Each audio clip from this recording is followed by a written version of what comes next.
Baka pares lang kayo ng problema dyan. Okay mga course, kaya dalawang NMAX. Pares kayo ng ano, eto hindi pa TCS ano. Ayan, halos 0.1 na mga version to ano. Etong isa na ere, ang problema crankshaft position. So ayan siya, ayaw niya ma-start. Ayaw ma-start. Ngayon pagka inikot natin niya mga Kaworski, ikot natin yung kanyang ano ba. So ano ba problema pagka ganito? Yan ang magandang tanong. Minsan battery, hindi niya kayang itulak yung ano makina. Ayan. Ayan. Start na, di ba? Inigot ko lang yung ano inigot ko lang yung pulley. Okay na. So nagkaka-crash ang position. So sabi ko dito sa may-ari, ipa-check sa akin yung stator. Baka kasi punong-puno ng dumi, hindi na maka-magnetic ng maganda yung stator natin. Kasi easy gen po mga makina na ito mga Kaworski, kaya no? Wala na sila starter motor. So ito katarating lang. Check natin kung ano yung problema.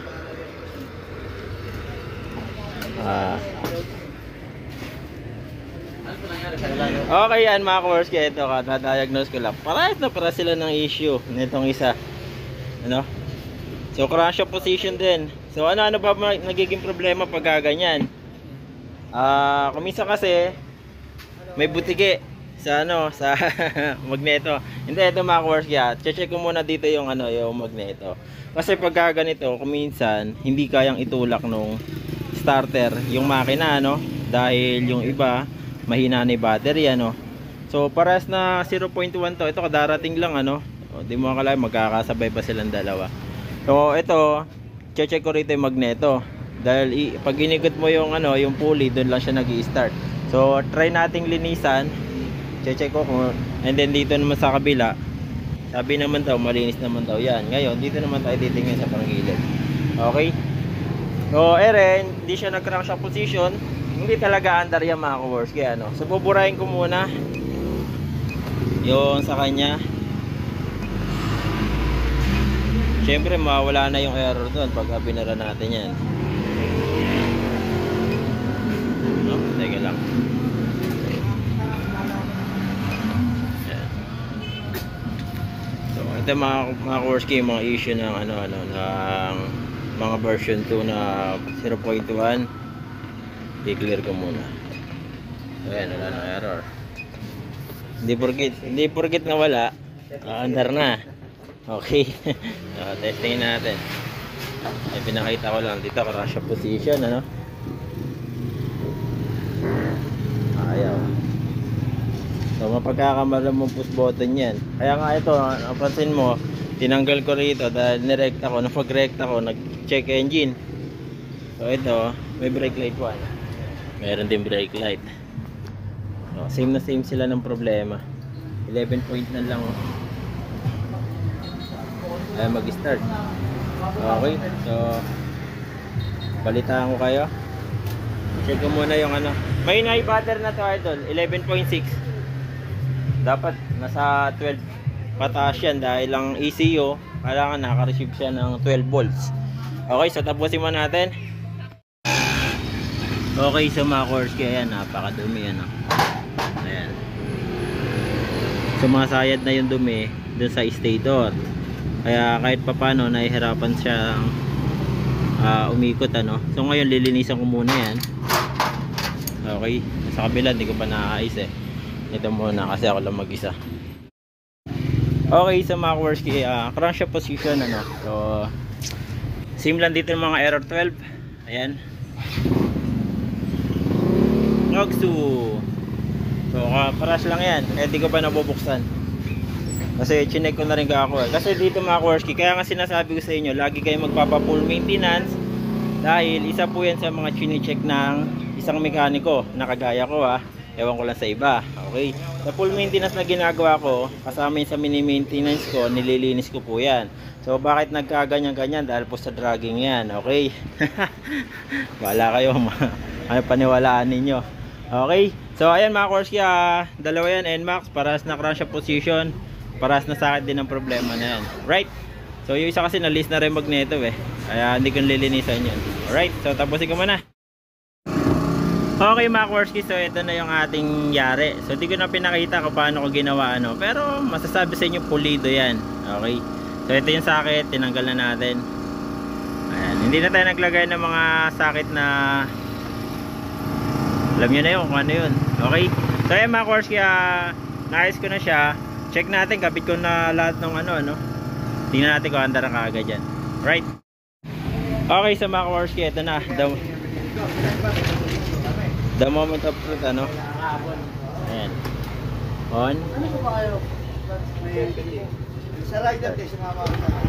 Yun. Ayos. So ayan mga Kworski, okay na. Crankshaft position. So same lang din ng Aero 12 ng mga Aerox to, mga Kworski na version 1. Right. So ganyan lang mga Kworski, ano. So same proseso lang din sa may kabila na yon. Paras lang po na issue yan. So tapusin ko muna to. Okay, so ito na mga Kworski, ano.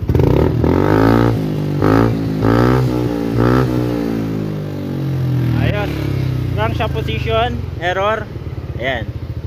So done na mga Kworski. Kaya sa mga gusto magpagawa dyan, visit na lang kayo kung gusto nyo makamenos. Okay, dahil wala tayong nilalagay dyan na iba. So na-reset na rin natin to. Kaya sa mga gusto magpagawa, visit na lang. So tapusin ko rin yung kabila. Okay mga Kworski, ito na problema. Ayan, ginamperan na pala. Sa gumagawa na to, wag nyo pong gagawin to dahil delikado. Maaring masira ECU ninyo pag nag-tap po yung mga connection na yan, nagkadikit-dikit, ano. Yun ang iiwas-iwasan. Tignan nyo ginawa, oh. Yan, may jumper. So pag gagawa tayo ng ganito, dapat laging nakatanggal ang battery para safe. Okay, and then number 1, may diagnostic tools kayo. Dahil pag wala kayong diagnostic tools, hindi po safe, hindi natin ma-delete yung error nya, no? So ayan mga Kworski, yung problema, putol ang sakit, nasunog na, nagumida na, ano. Ayan. Okay, so ayan, ginamperan nila, ano. Wag nyo po gagawin ito mga Kworski dahil mali po pamamaraan yan. Dahil pagka nagkadikit-dikit po yan, maaaring masira yung ating ECU. Okay, buti na lang walang malapit-lapit na, ano. So yan, tinanggal ko muna yung battery, ano. So, kahit yung ground lang or positive.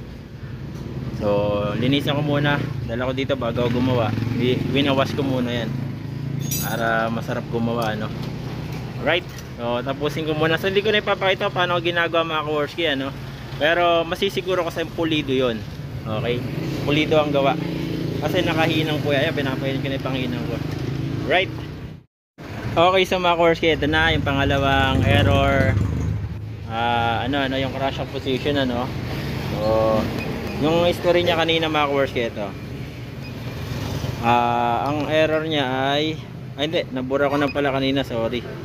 Kasi nung kanina binura ko ng mag-clear ko na lang ulit. Okay. So mga Kworski, sa mga ang kagaya nito, parang error 12 lang din, ano. So ayan na po siya. Natin. Ayan, naka-on na. Wala na check engine yan. Ayos na. Maandar na. Ngayon, magpapakabip ka kasi ito ng JVT5. So sasabay na rin namin. Mamaya ako na painitin dahil magbabaklas ako ng pipe. Okay, so mga Kworski, sa mga gusto magpagawa sa akin ng ganitong issue, pasyal nyo na lang ako dito sa may shop. May diagnostic tools tayo para safety. Para, ayan, bali dalawa na yung nagawa ko ngayong araw. Alright, so sa mga gusto magpagawa, location natin, Boss Bulacan, search nyo sa Google Map, Kworski Motor Shop. Mga naghanap ng aking location, punta lang po tayo sa Google Map. Research lang po natin yung Kworski. Ayan, kung makikita nyo rito, Kworski, so puro big letter, Kworski Motor Shop. Ayan, kung mapapansin nyo dyan, Motor Shop. Ayan po spelling. So ito na, nasa time na po, ano. So pagka sinearch natin yan, ito po yung lalabas. Kasi bali dalawa po yan, yung Kworski motorcycle, close na po yun. Okay, so ito po yung sa akin. Then click natin. Okay, check natin. Ito na po siya mga kaworski.